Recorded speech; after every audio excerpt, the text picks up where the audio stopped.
Welcome to only IAS. स्वागत है आप सभी लोगों का current affairs revision for prelims 2022 में। साइंस एंड टेक के करंट अफेयर्स के रिवीजन का ये हमारा चौथा लेक्चर है। आज के इस सेशन में हम दिसंबर महीने के साइंस एंड टेक के करंट अफेयर्स को रिवाइज करेंगे। इस सेशन का फर्स्ट इंपॉर्टेंट आर्टिकल, हमारा नेक्स्ट आर्टिकल धवन 1 के बारे में है। स्पेस एक्स का नाम तो आपने जरूर से सुना होगा। यूएसए की एक लीडिंग प्राइवेट कंपनी है जो स्पेस सेक्टर में काम करती है। इंडिया में भी एक स्पेस सेक्टर में काम करने वाली प्राइवेट कंपनी उभर के आ रही है। उस कंपनी का नाम है स्काई रूट एरोस्पेस। हैदराबाद में बेस्ड है। इन्होंने भी हाल ही में एक इंजन तैयार किया है। नाम दिया गया है धवन 1 इंजन। इस इंजन के जरिए वो आने वाले कुछ सालों में 2 लॉन्च व्हीकल्स तैयार करने वाले हैं, विक्रम 1 और विक्रम 2 नाम से। ये इंडिया की पहली ऐसी प्राइवेटली डेवलप्ड ये एक प्राइवेट कंपनी है जिसने फुल्ली क्रायोजेनिक रॉकेट इंजन तैयार किया है। ये एक बहुत बड़ी बात है। ये 2 हाई परफॉर्मेंस रॉकेट प्रोपेलेंट भी तैयार कर चुके हैं, एक जो लिक्विड नेचुरल गैस से चलेगा और दूसरा लिक्विड ऑक्सीजन से। जो इंजन है इसे 3D प्रिंटिंग का इस्तेमाल करके सुपर अलॉय से बनाया गया है। सीरीज ऑफ लॉन्च व्हीकल्स तैयार करने की तैयारी है विक्रम 1 और विक्रम 2 के रूप में। विक्रम 1 सॉलिड प्रोपल्शन इंजन के रूप में डेवलप किया जाएगा, जबकि विक्रम 2 क्रायोजेनिक इंजन होगा जो लंबी दूरी तय कर सकता है और अगले 2 सालों में लॉन्च कर दिया जाएगा। हमारा next article plant based chewing gum के बारे में है। रिसर्चर्स ने अभी एक विशेष प्रकार का च्युइंग गम डेवलप किया है। च्युइंग गम खाना हमें पसंद होता है। अक्सर हमें लगता है कि ज़्यादा च्युइंग गम चबाना हमारी सेहत के लिए नुकसानदेह है, हमारे दांतों को खराब करेगा। लेकिन क्या हो कि आपके पास एक ऐसा च्युइंग गम है जो आपको SARS-CoV-2 यानी कि कोरोना वायरस से बचा लेगा। देखिए, कोरोना वायरस के जो भी वायरस होते हैं वो सबसे पहले अगर हमारे मुंह में गए तो सलाइवा के साथ मिक्स हो जाते हैं। होता क्या है कि जब भी वो हमारी बॉडी में एंटर करते हैं तो वो एक प्रोटीन की तलाश करते हैं।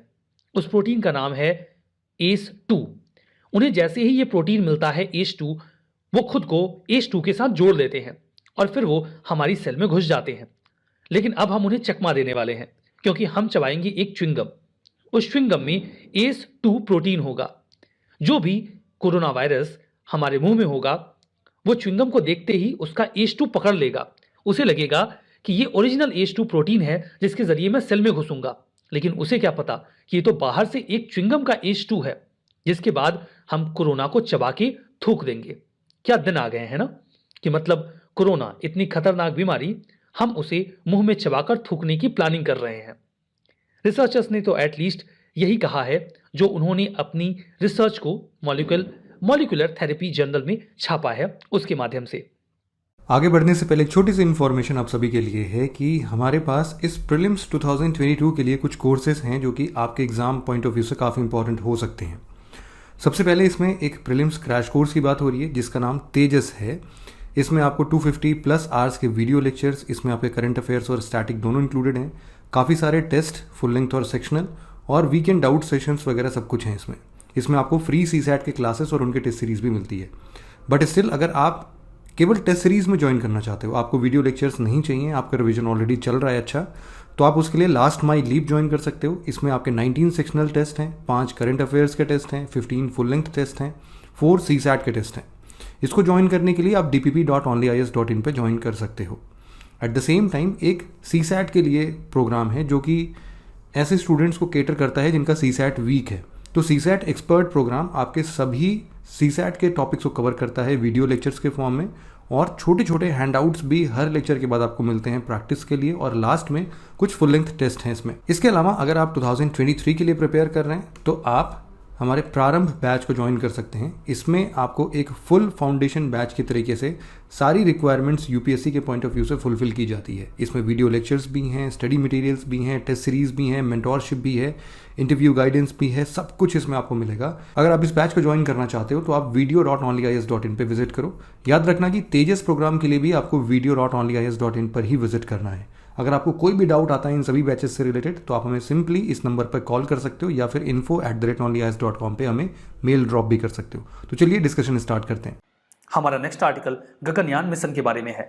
हाल ही में union minister of atomic energy and space ने इन्फॉर्म किया कि जो क्रूड गगनयान मिशन है वो फाइनली लॉन्च कर दिया जाएगा 2023 में। काफी लंबे समय से इंतजार हो रहा है कि आखिर गगनयान मिशन कब जाएगा, जिसके जरिए हम फॉर द फर्स्ट टाइम इंसानों को स्पेस में भेजने वाले हैं। गगनयान इंडिया का पहला ह्यूमन स्पेस फ्लाइट प्रोग्राम है। इसरो इसे लॉन्च करेगा। उद्देश्य क्या है? उद्देश्य ये है कि हम 3 लोगों को लोअर अर्थ ऑर्बिट में भेजेंगे। ध्यान दीजिएगा, हम इन्हें इंटरनेशनल स्पेस स्टेशन में नहीं भेज रहे बिकॉज हम उसका हिस्सा नहीं है। हम इन्हें स्पेस में भेजेंगे लोअर अर्थ ऑर्बिट में, जहां पर ये धरती का लगाएंगे चक्कर 5 से 7 दिनों तक और उसके बाद वापस आ जाएंगे। यही होगा इसमें। इसके लिए इस्तेमाल किया जाएगा GSLV Mach 3, जो कि काफी कैपेबल है और इंसानों को स्पेस में ले जा सकता है। देखिए, बिल्कुल यही किया जाएगा। 10,000 करोड़ की कॉस्ट है इसकी। 2022 में लॉन्चिंग थी, लेकिन अभी इसे 2023 में कर दिया गया है, जो कि अभी जानकारी हमें मिली है। इसमें GSLV Mach 3 के जरिए जो स्पेस क्राफ्ट है उसे भेजा जाएगा। 16 मिनट में ये लोअर अर्थ ऑर्बिट में पहुंच जाएगा। 5 से 7 दिनों तक ये स्पेस में अर्थ को ऑर्बिट करेगा और उसके बाद इसे नीचे उतार लिया जाएगा। 3 लोग इसमें शामिल होने हैं, जिसमें एक महिला भी होंगी। इसमें होगा एक orbital module, 3 Indian astronauts including a women. ये 300 से 400 किलोमीटर जो एल्टीट्यूड है उसकी ऊंचाई पर जाएगा और 5 से 7 दिनों तक रहेगा। ऐसा करने के बाद इंडिया दुनिया के उन 4 देशों में शामिल हो जाएगा जिनके पास स्पेस में इंसानों को भेजने की क्षमता है। अभी तक ये क्षमता केवल अमेरिका, चाइना और रशिया ने ही दिखाई है। इसके बाद ये क्षमता भारत भी दिखा देगा। इसमें हम ये काम अकेले नहीं कर रहे, हमें कुछ अन्य देशों की मदद भी मिली है, जैसे कि रशिया हमारे एस्ट्रोनॉट्स को ट्रेन करेगा कि वो गगनयान मिशन में जाने के बाद बढ़िया से काम कर सकें। फर्दर वो हमें कुछ इक्विपमेंट भी प्रोवाइड करवाएगा, जैसे कि space suit, crew sheet, view port, ये सब। फ्रांस हमें टेक्निकल मेडिकल सपोर्ट पर्सनल्स देगा, जो कि या उनको ट्रेन करेगा, देगा नहीं, उनकी ट्रेनिंग देखेगा। फर्दर वो हमें फायर प्रूफ कैरी बैग्स भी दे रहे हैं, जो फ्रांस ने ही बनाए हैं। ये शॉक्स और रेडिएशन के समय हमारी मदद करेगा। तो रशिया और फ्रांस की मदद से हम भेजने वाले हैं अपना स्पेस मिशन। कुछ और भी मिशन है इंडिया के। शुक्रयान वीनस मिशन 2023 में जाने वाला है। एक ऑर्बिटर होगा जो शुक्र ग्रह के चारों ओर, वीनस के चारों ओर चक्कर लगाएगा, जिसके जरिए हम 4 सालों तक जो वीनस है उसको स्टडी करेंगे। L1 आदित्य सोलर 2022-23 में प्रपोज्ड है, कब जाता है अभी पता नहीं एग्जैक्टली। इंडिया का पहला साइंटिफिक एक्सपीडिशन होगा जहां पर हम सूर्य के बारे में जानकारी इकट्ठा करेंगे। हमारा नेक्स्ट आर्टिकल अर्थ के ब्लैक बॉक्स के बारे में है। ब्लैक बॉक्स को अक्सर आपने एरोप्लेन के रेफरेंस में या फाइटर जेट्स के रेफरेंस में या हेलीकॉप्टर्स के रेफरेंस में सुना होगा। जब वो क्रैश कर जाते हैं तो कोशिश की जाती है कि उनका ब्लैक बॉक्स मिल जाए, जिसके जरिए हम ये पता कर सकें कि क्रैश होने का कारण क्या था। एक्चुअली में जो ब्लैक बॉक्स होता है वो काइंड ऑफ हार्ड डिस्क होती है। एक ऐसी हार्ड डिस्क जिसे बहुत ही सेफ केस में रखा जाता है, ताकि अगर क्रैश हो, कोई विस्फोट हो, उस कंडीशन में भी वो हार्ड डिस्क सेफ बची रहे। उस हार्ड डिस्क में एक्चुअली में मान लीजिए कोई फ्लाइट या फिर कोई फाइटर जेट क्रैश हुआ है, तो इन टाइम में जो डेटा कलेक्शन था उसकी जानकारी हमें मिल जाती है। लाइक फाइटर जेट की ऊंचाई क्या थी, फ्यूल का स्टेटस क्या था, क्या कम्युनिकेशन उस समय हो रहा था, वो सारी जानकारी उस हार्ड डिस्क में सेफ होती है और क्रैश होने के बावजूद वो हार्ड डिस्क बची रहती है। तो ब्लैक बॉक्स एक्चुअली में हमें एंड टाइम की जानकारी देता है। तो अर्थ के ब्लैक बॉक्स का क्या मतलब होगा? अर्थ के ब्लैक बॉक्स का मतलब यह है कि मान लीजिए आने वाले भविष्य में धरती नष्ट हो जाए या ह्यूमैनिटी को नुकसान हो जाए, वो नष्ट हो जाए, तो जो आने वाली जनरेशन है उन्हें ये एंड कैसे हुआ इसकी जानकारी मिल जाए।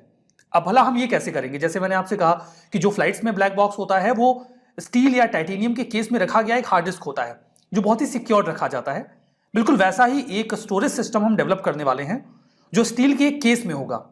ऑस्ट्रेलिया के साइंटिस्ट और आर्टिस्ट इस ब्लैक बॉक्स को बनाने जा रहे हैं, जिसके जरिए हम बेसिकली यही ट्रैक करेंगे कि प्लेनेट पर अभी क्या डेवलपमेंट्स चल रही हैं, और अगर इससे आने वाले समय में कोई नुकसान हुआ तो हमारी अगली जनरेशन उसकी जानकारी इकट्ठा कर सके।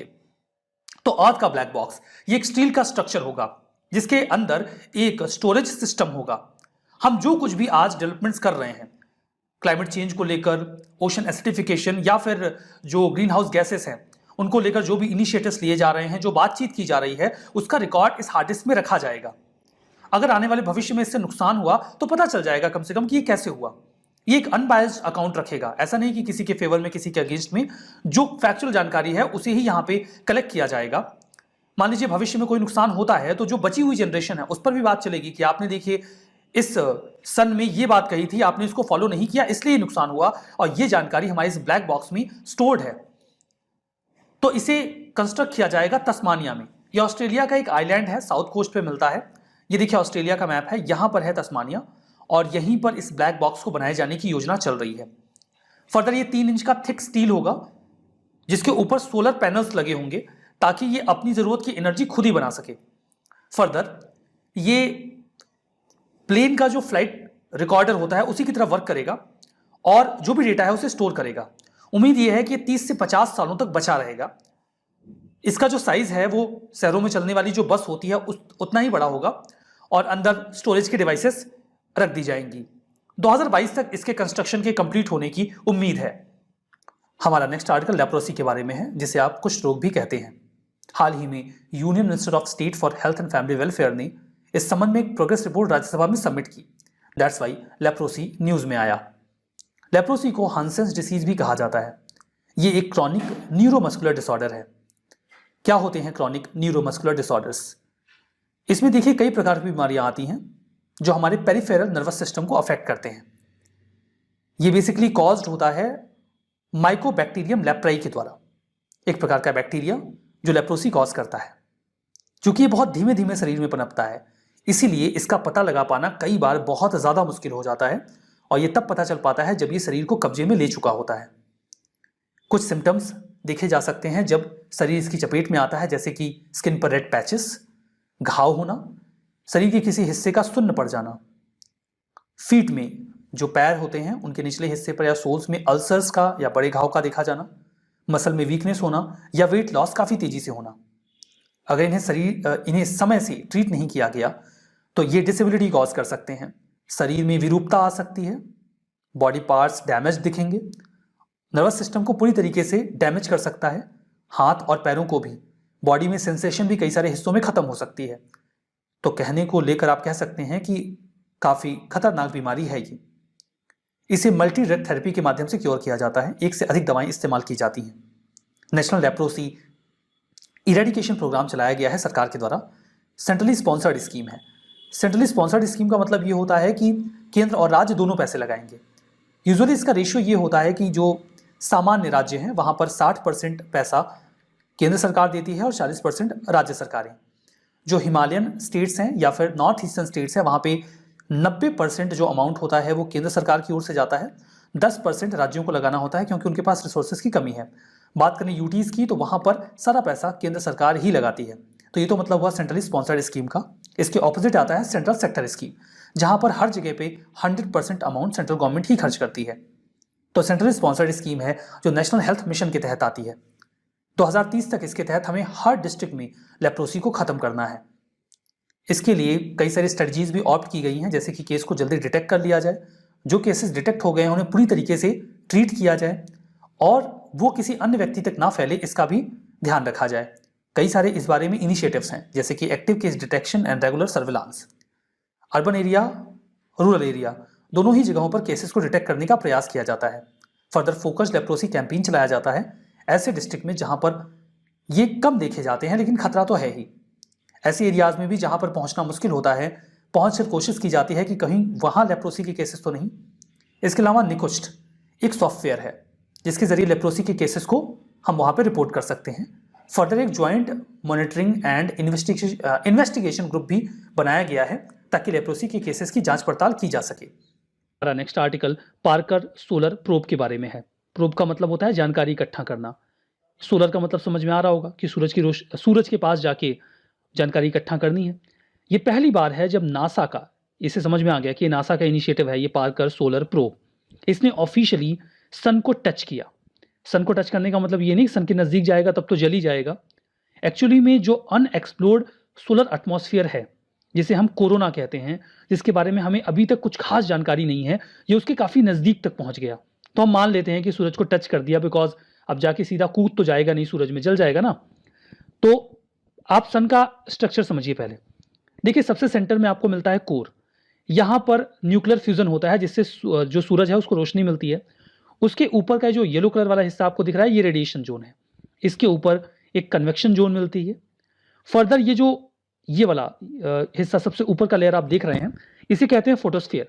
जब हम सूरज की ओर देखते हैं काले चश्मे से या फिर कई बार हम एक्सरे सीट का भी इस्तेमाल कर लेते हैं तो हमें यही वाला हिस्सा दिखता है सूरज का, ये फोटोस्फीयर। फोटोस्फीयर के ऊपर जो एक ऑरेंज या रेड लेयर होती है, काफ़ी दूर तक फैली होती है, ये एक्चुअली में सूरज का एटमॉस्फेयर आप कह लीजिए। इसे कहा जाता है क्रोमोस्फियर। और जो क्रोमोस्फियर है या ये जो इसका एटमॉस्फेयर है, इसका जो सबसे ऊपर वाला हिस्सा होता है, इसे कहा जाता है कोरोना। तो इसके नीचे तो जा पाना पॉसिबल नहीं है, कोई भी ऑब्जेक्ट जल जाएगा, गल जाएगा। कोरोना के आसपास हम जा सकते हैं, कुछ जानकारी इकट्ठा कर सकते हैं। तो कोरोना को टच किया है पार्कर सोलर प्रोब ने, मतलब हम बहुत ऊंचाई पे हैं अभी, मतलब नजदीक तो गए ही नहीं है, यू कैन से। स्टिल हम मानेंगे कि काफी नजदीक पहुंच गए, इससे नजदीक जा नहीं सकते। 2018 में पार्कर सोलर प्रोब को लॉन्च किया गया था ताकि हम सन की मिस्ट्री समझ सकें। 13 मिलियन किलोमीटर की दूरी पर अभी भी ये सन के सेंटर से है, जबकि हम मान रहे हैं कि बहुत नजदीक पहुंच गया। और जो जैग्ड एटमॉस्फेयर है, ये इसे हम कहते हैं जैग्ड एटमॉस्फेयर, यानी कि अनइवन जो लेयर होती है कोरोना की, उसे ही हम जैग्ड लेयर कह सकते हैं। अनइवन बाउंड्री कह लीजिए सोलर एटमॉस्फेयर की, उसे टच किया इसने, जहां से एक्चुअली में सोलर विंड्स आगे बढ़ती हैं। हमारा जो नेक्स्ट पार्ट है, इसमें देखिए, इस जगह पर ये जो कोरोना का हिस्सा है, मैग्नेटिक फील्ड बहुत स्ट्रांग होता है। इतना स्ट्रांग होता है कि वहां के पार्टिकल्स उस मैग्नेटिक फील्ड के हिसाब से ही काम करते हैं। तो अगर हम वहां पर पहुंच गए पार्कर सोलर प्रोब के माध्यम से, तो सोलर एटमॉस्फेयर या उसके मैग्नेटिक फील्ड को समझने में हमें मदद मिलेगी। कोरोना जो है, जैसा हमें उम्मीद थी उससे ज़्यादा डस्टियर मिला है। हमें लग रहा था कि बहुत दूर दूर पार्टिकल्स होंगे, लेकिन ऐसा था नहीं। पार्टिकल्स बहुत नज़दीक हैं वहाँ पर। फर्दर, चूंकि सूरज में कोई सॉलिड सरफेस तो है नहीं, इसीलिए जो एक्टिविटी है डस्ट की, वो वहाँ पर ज़्यादा है। सिग्निफिकेंस की बात करते हैं तो जो कोरोना की एक्टिविटीज़ हैं उसके बारे में हमें बढ़िया अंडरस्टैंडिंग मिलेगी। हम सोलर विंड्स के ओरिजिन को समझ पाएंगे। फर्दर, जो सन का मैग्नेटिक फील्ड इतना इंटेंसिफाइड है, उसके बारे में भी हमें अच्छी जानकारी मिल पाएगी थ्रू पार्कर सोलर प्रोब। जो पार्कर है वो सूरज के और भी नज़दीक पहुंचेगा। 2025 तक ये फाइनल ऑर्बिट करके अपनी एक्टिविटीज़ को बंद कर देगा। तो जितना नज़दीक जा सकता है कोरोना के रीजन में, उतना नज़दीक जाएगा, उसके बाद अपनी एक्टिविटीज़ ये खत्म कर लेगा।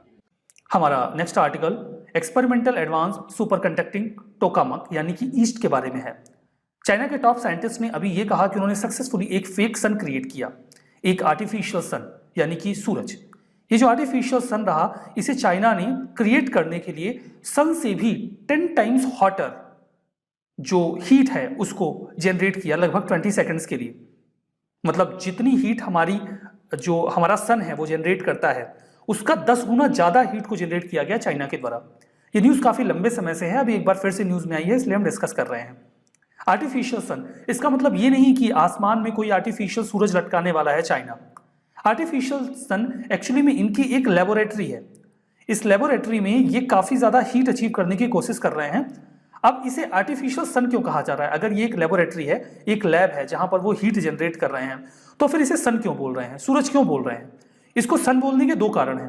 पहला कारण तो ये है क्योंकि ये सन के जैसी ही उससे बहुत या कई गुना ज़्यादा एनर्जी, हीट जनरेट कर रहा है। एक तो ये कारण हो गया। दूसरा रीज़न ये है जो काफ़ी इंपॉर्टेंट है, क्योंकि ये उस हीट एनर्जी को जनरेट करने के लिए उस प्रोसेस का इस्तेमाल कर रहा है जिस प्रोसेस का इस्तेमाल सन करता है, and that is nuclear fusion. Nuclear fusion जो कि काफ़ी कॉम्प्लेक्स तरीका होगा ह्यूमंस के लिए रेप्लिकेट करना, उसी एनर्जी को, इसी प्रोसेस को इस्तेमाल करके यहाँ पे हीट एनर्जी को जनरेट किया जा रहा है। ये ईस्ट, जिसे आर्टिफिशियल सन एक्सपेरिमेंट भी कहा जा रहा है, ये चाइना के हेफई में सिचुएटेड है। वहाँ का काइंड ऑफ, देखिए, ये एक advance nuclear fusion experimental research device है। ये उनके लैब में रखी गई एक डिवाइस है जो कुछ ऐसी दिखती है, जिससे वो हीट एनर्जी जनरेट कर रहे हैं। ये institute of plasma physics of the Chinese academy of science वहीं पर सिचुएटेड है। खैर, हमें क्या करना है इस लोकेशन का, बस चाइना के हेफई में है, इतना जानते रहिए। जो आर्टिफिशियल सन एक्सपेरिमेंट है, इसे एक रिएक्टर के माध्यम से डेवलप किया गया है और न्यूक्लियर फ्यूजन का इस्तेमाल कर रहे हैं। न्यूक्लियर फ्यूजन में हम 2 एटॉम्स को आपस में जोड़ देते हैं, फ्यूज करते हैं, जिससे बहुत बड़ी मात्रा में एनर्जी रिलीज होती है। न्यूक्लियर फिजन, जिसमें हम एटॉम के टुकड़े करते हैं और जब एटॉम टूटता है तो उससे जो एनर्जी रिलीज होती है, that is energy through nuclear fission. तो फिजन तो हम काफी लंबे समय से यूज कर रहे हैं, फिजन को अभी भी हम मास्टर नहीं कर पाए हैं। जो मिशन है ये बिल्कुल उसी एनर्जी प्रोसेस को मिमिक करता है, कॉपी करता है, जो सूरज में चलती है। ये 3 मेजर डोमेस्टिक टोकामक्स का हिस्सा है जो कि चाइना में चल रहे हैं। उनमें से एक ये भी है। जो ईस्ट है वो इंटरनेशनल थर्मोन्यूक्लियर एक्सपेरिमेंटल रिएक्टर यानी कि ITER फैसिलिटी का भी पार्ट है। ITER ये एक ग्लोबल कोऑर्डिनेशन है जिसमें कई सारे देश इकट्ठा आए हैं। इंडिया भी इसका हिस्सा है। India, south Korea, Japan, Russia, US, Canada, ये सभी देश इकट्ठा आए हैं इंक्लूडिंग फ्रांस कि हम एक न्यूक्लियर फ्यूजन फैसिलिटी बनाएंगे, उसे मास्टर करेंगे और उसके जरिए हम एनर्जी जनरेट करेंगे। 2035 तक इस ऑपरेशन को कंप्लीट करना है। चाइना भी इसका हिस्सा है, तो इसी प्रोग्राम के तहत चाइना भी अपने यहाँ हीट एनर्जी जनरेट करने के लिए न्यूक्लियर फ्यूजन की टेक्निक डेवलप कर रहा है। तो ये तो ग्लोबल एफर्ट है ITER। इसमें न्यूक्लियर फ्यूजन प्रोसेस को बिल्कुल उसी तरीके से रेप्लिकेट करते हैं जैसे सन या स्टार में। जो न्यूक्लियर फ्यूजन है उससे जैसे दो अटॉम्स आसानी से फ्यूज होते नहीं हैं, उन्हें फ्यूज करने के लिए बहुत ज़्यादा हीट की जरूरत होती है और बहुत ज़्यादा प्रेशर की, तभी वो फ्यूज होकर एक हीलियम का न्यूक्लियस बनाते हैं। 150 मिलियन डिग्री सेल्सियस का टेम्परेचर रिक्वायर्ड होता है फ्यूल को प्लाज्मा में कन्वर्ट करने के लिए। प्लाज्मा एक सूप मतलब एक सेमी लिक्विड मटेरियल में वो कन्वर्ट हो जाता है सब एटॉमिक पार्टिकल्स के फॉर्म में, और ये जो हीट होती है ये एटॉम्स को फ्यूज करवाती है जिससे एनर्जी जनरेट की जाती है। अब अगर ये जो सूप है जिसे हम प्लाज्मा कह रहे हैं, जिसका टेम्परेचर 150 डिग्री सेल्सियस है, वो अगर इस रिएक्टर की वॉल से टकरा जाएगा तो सबसे पहले तो कितना हैवी मेटल होगा उस रिएक्टर की इस वॉल में, वो इस रिएक्टर की वॉल को ही पिघला देगा। या फिर अगर हम कुछ ऐसा वॉल बना भी पाए जो उसे ना पिघला पाए, तो भी ये प्लाज्मा इस वॉल से टकराने के बाद ठंडा हो जाएगा, और जो हमें कांस्टेंट हीट चाहिए 150 मिलियन डिग्री सेल्सियस की या 100 मिलियन डिग्री सेल्सियस की, वो हमें मिलेगी नहीं। तो ये जो एटॉम्स हैं ये फ्यूज नहीं हो पाएंगे। तो इस पूरे इतने हॉट प्लाज्मा को इस दीवार से दूर रखने के लिए हम इलेक्ट्रोमैग्नेटिक फील्ड क्रिएट कर देते हैं। ये जो इलेक्ट्रोमैग्नेटिक फील्ड इस रिएक्टर की वॉल के आसपास होता है वो इस प्लाज्मा को इस दीवार तक आने ही नहीं देता, रेदर वो इसके अंदर ही कंस्ट्रेंड हो जाता है, और उसकी मदद से ही हम जो यहाँ पर न्यूक्लियस होता है उसे फ्यूज करवाते हैं। तो ये मैकेनिज्म ऑप्ट किया जाता है न्यूक्लियर फ्यूजन के लिए इस एक्सपेरिमेंट में। न्यूक्लियर फ्यूजन आखिर फिजन से यानी कि जो संलयन है वो विखंडन से ज्यादा बेहतर क्यों है? देखिए, जो फिजन का प्रोसेस है विखंडन का, जिसका इस्तेमाल हम काफी लंबे समय से कर रहे हैं, वो काफी आसान है। इसके जरिए हम एनर्जी जनरेट तो करते हैं, लेकिन इसकी सबसे बड़ी समस्या ये है कि ये न्यूक्लियर वेस्ट भी जनरेट करता है जो ह्यूमन सिविलाइजेशन के लिए काफी नुकसानदेह है। उसके विपरीत फ्यूजन यानी कि संलयन की जो प्रक्रिया है, इससे ग्रीन हाउस गैसेस का एमिशन नहीं होता, न्यूक्लियर वेस्ट जनरेट नहीं होता और एक्सीडेंट का खतरा भी कम होगा। एक बार हमने इसमें महारत हासिल कर ली तो हमारे पास होगा एक अनलिमिटेड क्लीन एनर्जी सोर्स, वो भी बहुत कम कीमत पे। दुनिया की एनर्जी नीड को ड्रास्टिकली चेंज किया जा सकेगा। ऐसा नहीं कि चाइना एकमात्र ऐसा देश है जो 150 डिग्री सेल्सियस टेम्परेचर पे न्यूक्लियर फ्यूजन करवा रहा है। इसके पहले साउथ कोरिया ने भी अपने KSTER रिएक्टर के माध्यम से 2020 में 100 मिलियन डिग्री सेल्सियस टेम्परेचर को 20 सेकंड तक अवेल किया था। हमारा नेक्स्ट आर्टिकल क्वांटम लैबोरेटरी के बारे में है, जो अभी MP में इंडियन आर्मी के द्वारा एस्टैब्लिश की गई है। फर्दर वहाँ पे एक सेंटर फॉर आर्टिफिशियल इंटेलिजेंस को भी बनाया जा रहा है। Military college of telecommunication engineering जो MP में है, उसी जगह पे इसे अभी तैयार किया जा रहा है। इंडियन आर्मी ने नेशनल सिक्योरिटी काउंसिल सेक्रेटेरिएट के सपोर्ट के साथ इसे एस्टैब्लिश किया है। पर्पस यही है कि क्वांटम टेक्नोलॉजी के फील्ड में रिसर्च को बढ़ावा दिया जाए, ताकि हम क्वांटम की डिस्ट्रीब्यूशन, क्वांटम कम्युनिकेशन को बेहतर कर सकें, quantum computing, post quantum cryptography. देखिए, क्वांटम जो होता है वो सब एटॉमिक पार्टिकल्स होते हैं, उनका इस्तेमाल कम्युनिकेशन में सेफ कम्युनिकेशन को इंश्योर करने के लिए किया जाता है, जिसमें हम क्वांटम टेक्नोलॉजी का इस्तेमाल करके एक की जनरेट कर देते हैं। जब भी हम कोई मैसेजेस वगैरह किसी को भेज रहे हैं इंटरप्ट करके, तो उस मैसेज को खोलने के लिए उस क्वांटम टेक्नोलॉजी से बनी हुई की का इस्तेमाल करना होगा। अगर उस की को कोई हैक करके उसमें कोई भी डिस्क्रिप्शन करने की कोशिश करेगा तो वो की खुद ही से डिस्ट्रॉय हो जाएगी। तो इस तरीके से जो कम्युनिकेशन होता है वो काफ़ी सेफ हो जाता है। इसीलिए इस दिशा में बहुत ज़्यादा काम किया जा रहा है ताकि कम्युनिकेशन सेफ हो सके। इंडियन आर्मी ने आर्टिफिशियल इंटेलिजेंस सेंटर भी वहाँ पे तैयार किया, जहाँ पर 140 डिप्लॉयमेंट्स किए गए। उससे ज़्यादा साइबर वॉरफेयर को लेकर भी वहाँ पर ट्रेनिंग दी जा रही है साइबर सिक्योरिटी लैब्स में। सिग्निफिकेंस ये है कि इंडियन आर्मी अगर क्वांटम लेबोरेटरीज के फॉर्म में ऐसे इनिशिएटिव्स बढ़िया से ले पाती है, तो जो हमारा करंट सिस्टम है क्रिप्टोग्राफी का या फिर जो सेफ कम्युनिकेशन है, उसे हम और बेहतर कर पाएंगे। तो आज के इस सेशन में बस इतना ही। Thank you very much.